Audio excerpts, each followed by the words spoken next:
Scribble Kibble is a show about animation. Last month I went through Netflix's animation category and added every movie I thought looked interesting that I hadn't seen. Then I took a look at the whole list and looked for what I thought was the weakest movie, and I watched it. Sahara is so bland that about 15 minutes in I was considering calling it quits, and me, I'll suffer through just about any movie or book I start. Sahara is bad, but not bad as in animation quality bad as in the movie has no idea who it's for or what it's about. And it's not even terrible enough to be entertaining, it's a soulless desert of mediocrity. Supposedly Sahara is for kids, but the movie begins with one of the main characters getting beaten with a rock until he blacks out. The other main character spends most of her time as a slave, trying to keep her distance from a lecherous male snake, and her brother is a drug addict with a voice that makes you want to strangle him. Do you guys have some? Die! So despite these teen topics, the movie has no adult humor or sensibility to it at all, making it incredibly boring. And on top of that, the movie has no main theme or lessons. It's about blue snakes versus green snakes, poverty versus prosperity, no wait, it's about police brutality. Oh, just kidding. It's a love at first sight Romeo and Juliet story. Oh no, wait, it's an adventure story. Okay. It's about slavery? Friendship? Okay, I have no idea what this movie is about, and after it ends, you come away with nothing. So here's this cliche-ridden, rambling plotline, and suddenly, out of nowhere, this fantastic scene slams into your face.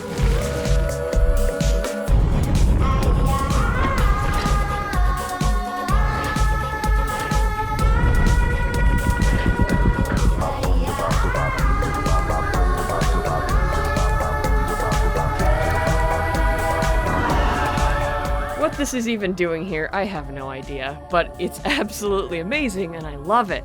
This particular sequence is by a couple of artists who are separate from the main animation crew, and wow, is it stuffed with psychedelic, trippy symbolism from the Garden of Eden to loss of personal identity.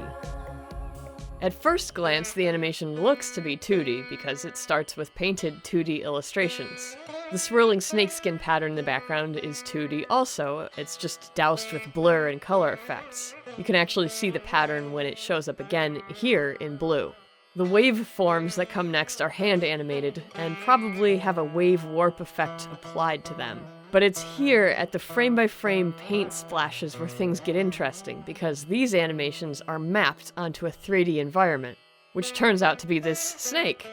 The top of the snake has an animated texture masked onto it, and what a mask means is the animators take that flat shape and tell the artwork or video clip to only show in that area. That's a mask. I can't figure out if the green snake is hand-drawn or if it's the same 3D model from the movie with different lighting settings applied to it to make it look 2D.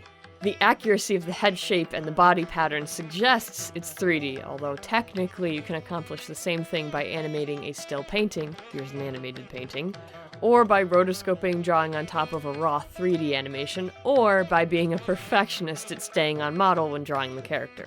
The fully detailed snakes are probably 3D, but wow, what a great section full of color and texture and art. It's the oasis in this desert of a movie. I dare say there's another thing I enjoyed about Sahara, and that's the snake dancing. I could have watched an entire movie about snakes dancing. As an animator, the nice thing about snakes is their character bones are relatively straightforward. You don't have to worry about hands or arms or legs. All you need to do is animate curves. It's interesting to watch these simple lines do intricate breakdance moves. I wish there'd been more of it. A musical dance movie with snakes. That's totally ridiculous, never mind.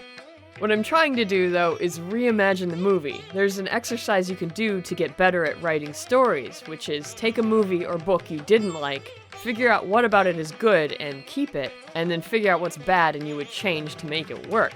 Sahara has really strong character designs and character animation. It has many potentially interesting themes, but it never spends more than 10 minutes on any of them. So for a kids movie, I'd center the story around the dancing, get rid of the romance, and pick a lesson. Just anything will work. Like, how about, if you work hard and practice, sometimes you'll still lose. For a teen movie, I really like this idea of being forced to adjust to a new reality. So spend the first part of the movie with these two characters already together and in love, and then sudden disaster, and we never see Blue Snake again. Green Snake learns to survive in a harsh world where failure ends in death. Male Green Snake is supportive instead of arrogant, so we like him as an audience, and then these two bond and fall in love. But then, surprise, Blue Snake rescues everybody, and now she has to choose between the two. Oh, what a painful choice. Do I stay with the person who helped me survive, who faced all of these difficult choices with me, or do I go back to the person I once loved, but I'm not sure I know anymore?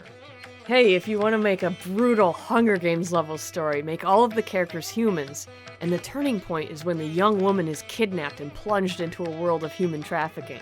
She struggles to survive and bonds with a young man who is a victim too. After a few years, her old fiancé rescues her with the help of the authorities, but by then, is she even the same person anymore? There's a good story. Come on, there's a good story in this movie, give it to me! So I'd like to know, what bad movie did you watch recently, and what would you do to fix it? Comment below.